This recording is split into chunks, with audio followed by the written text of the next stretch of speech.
Bonjour, je suis Didier Mazier, bienvenue dans ce tutoriel. Nous allons nous intéresser aux interfaces utilisateurs et en particulier aux icônes.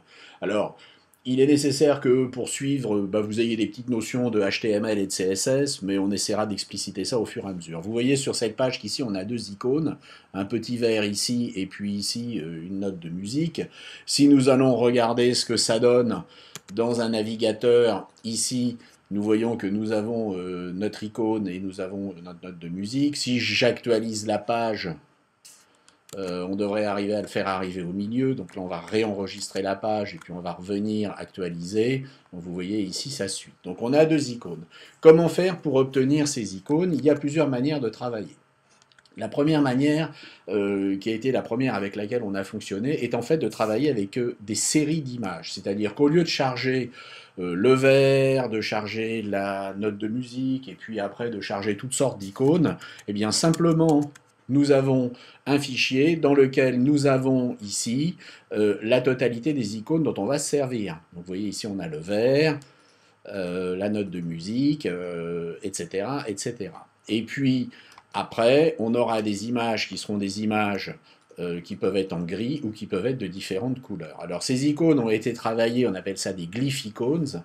Elles ont été travaillées par des gens qui se sont intéressés en particulier à Twitter, Bootstrap, qui est un framework responsif. Alors si on va regarder les différentes couleurs d'images qu'on peut trouver, vous avez exactement la même chose. Hein. Alors ici, on est en 469 par 159. Donc faites bien attention si vous utilisez du vert, si vous utilisez du rouge, si vous utilisez du bleu, à ne pas par exemple utiliser ce bleu qui lui est sur 469 par 133. Alors qu'il faudrait que vous ayez exactement le même. Ça permet après de faire des effets de rollover. Alors comment c'est intégré? Non, c'est très simple. Dans le code ici, on intègre avec un style CSS, et puis on dit je fais un style icône 1, je fais un style icône 2, et pour l'icône 1, je vais chercher mon image. Donc ici, on va chercher l'image glyphicone-halfling.png, et puis on est en background no repeat, et puis simplement, on fait un décalage vers la droite ou vers la gauche de manière à pouvoir faire afficher ce qu'on veut faire afficher. Donc ici, vous voyez que pour faire afficher l'icône 1, qui est l'icône du vert, il suffit d'être à 2 pixels par 2 pixels. Et puis, si on se déplace vers la gauche de 22 pixels, on aura l'image d'à côté, etc. Alors, il y a des problèmes avec ce système-là, c'est que les images ne sont pas toutes identiques. Et vous voyez qu'elles ne sont pas toutes à la même distance, et en fait il faut faire des calculs et ça devient très complexe. Donc du coup, on a utilisé des systèmes qui sont beaucoup plus simples, qui sont des systèmes où en fait on se réfère à une feuille de style, et cette feuille de style se réfère, elle, à une police de caractères. Alors, normalement, ça passe par le système des glyphicones. Donc ici, vous avez les glyphicones.com. Donc vous retrouvez le vert, etc. Donc ici, vous avez les glyphicones. Vous pouviez acheter le système complet et avoir les polices vectorielles, les fontes qui représentent les icônes, etc. Par contre, c'est payant. La version gratuite qui existe est pas très bien fichue et ça ne sera pas d'un très grand intérêt. Simplement, vous pouvez vous y référer pour ici voir à quoi correspondent les icônes. D'accord? Vous avez ici les codes UTF et puis vous avez le nom des icônes. Alors, les gens qui ont fabriqué le Bootstrap ont travaillé les icônes et ont passé un accord avec les glyphicones de notre ami, je ne me rappelle plus son nom, mais peu importe, oui, de notre ami Jan Kovarik. Ils ont passé un accord et on peut utiliser les fontes, les icônes, simplement en se référant à une feuille de style. Et cette feuille de style, il suffira simplement de mettre un lien. Vous la trouverez. Alors ici, on va donner les liens donc sur getbootstrap.com /components dièse glyphicones how to use, vous avez des explications. Et ici sur le CDN, c'est-à-dire le Content Distribution Network de Bootstrap, vous allez pouvoir aller chercher le lien direct qui vous permettra d'aller chercher la feuille de style. Alors, on peut aller chercher une feuille de style complète. On peut aller chercher des JavaScript. L'idéal, c'est quand même de prendre celle qui est uniquement pour les icônes, s'il n'y a que les icônes qui vous intéressent. Donc vous avez votre lien ici, vous le copiez. Alors je rappelle, hein, glyphicones.getbootstrap.com/tab_quickstart. Et dans Dreamweaver, bah, tout simplement ce que vous allez faire dans votre code, c'est que vous allez coller dans l'entête ici le lien que vous venez de copier chez Bootstrap. D'accord? Voilà. Et donc il y a un lien qui se réfère à la feuille de style. À partir de là, vous allez pouvoir appliquer différents styles. Vous voyez ici, j'ai appliqué la loupe et j'ai appliqué ici l'autoroute. Pour la loupe, bah, j'ai simplement mis une span avec la classe. Alors il faut faire attention, hein, glyphicone search, ça ne suffit pas, il faut glyphicone, plus loin glyphicone search. C'est-à-dire préciser que c'est une glyphicone, et ensuite préciser que c'est le glyphicone search. Et puis j'ai fermé ma span, j'ai fermé le paragraphe. En dessous, comme je ne voulais pas modifier le style sur ma span, j'ai modifié le style sur le paragraphe, mais j'aurais pu l'embarquer de différentes manières. Ici, j'ai simplement changé la couleur, et j'ai augmenté le corps de mon icône. Donc vous voyez qu'ici on va pouvoir installer des icônes. Alors on peut très bien, l'inconvénient c'est qu'on ne voit pas ce qu'on fait, donc il faut travailler dans le code.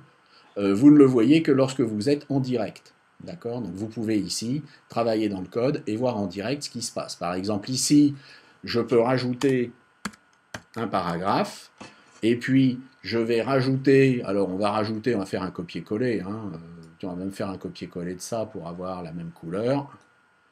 Voilà.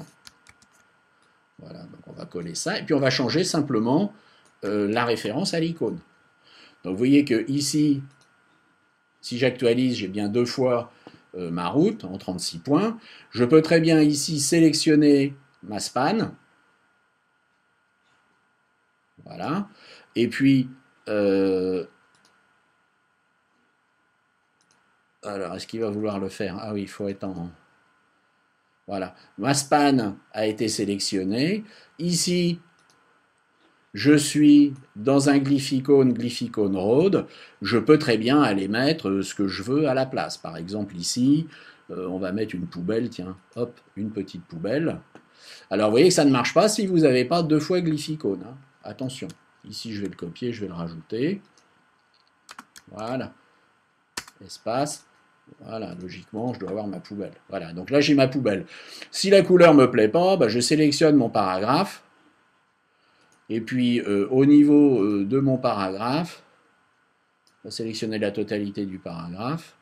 Au niveau de mon paragraphe, bah, je vais aller choisir une autre couleur, par exemple un bleu. Voilà. Alors, il va me prendre le bleu, là. Il ne me prend pas le bleu. Voilà, il m'a pris le bleu. Et vous voyez que ici, ma poubelle est maintenant en bleu. Donc ça, c'est une méthode qui est beaucoup plus intéressante parce qu'on se réfère à une feuille de style. Bon, alors attention, si vous n'êtes pas en direct dans Dreamweaver, bah, vous risquez de ne pas voir ce que vous faites. Si vous êtes en mode créa, pure créa, vous ne verrez pas.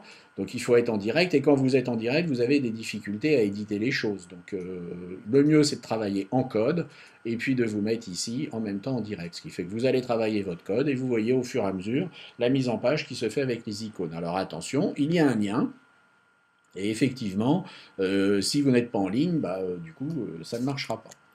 Alors on rappelle ici ce qu'on peut faire. Donc vous avez ici la feuille de style, je l'ai ouverte. Vous voyez que la feuille de style prend en compte tous les navigateurs, donc on sait que ça marchera absolument avec tous les navigateurs. Et puis ensuite vous avez ici la liste de vos icônes. Alors quand vous ne connaissez pas la liste de vos icônes, vous pouvez aller sur certains sites comme jsfiddle.net. Et vous allez pouvoir ici, par exemple, ce qui se passe au niveau des icônes principales. Sur le Bootstrap ici, vous pouvez voir quelles sont les icônes. Alors la poubelle, où est-ce qu'elle était la poubelle? Elle doit être quelque part en bas. Bon, on ne la retrouve pas, c'est pas bien grave. Si elle est là, vous voyez. Donc c'est glyphicone, trash. Mais vous pouvez utiliser toutes sortes de petites icônes, les mettre absolument à la taille que vous voulez, à la couleur que vous voulez, soit en span dans du texte, soit vous pouvez également les intégrer dans des sélecteurs de pseudo-classes, c'est-à-dire en les rajoutant peut-être à des images de fond ou des choses comme ça.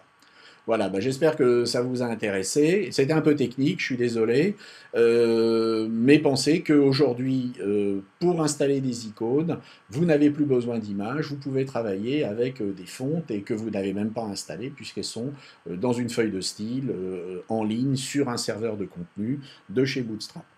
Je vous souhaite à tous un très bon travail sur le web, de très belles interfaces et puis je vous dis à la prochaine fois. Au revoir.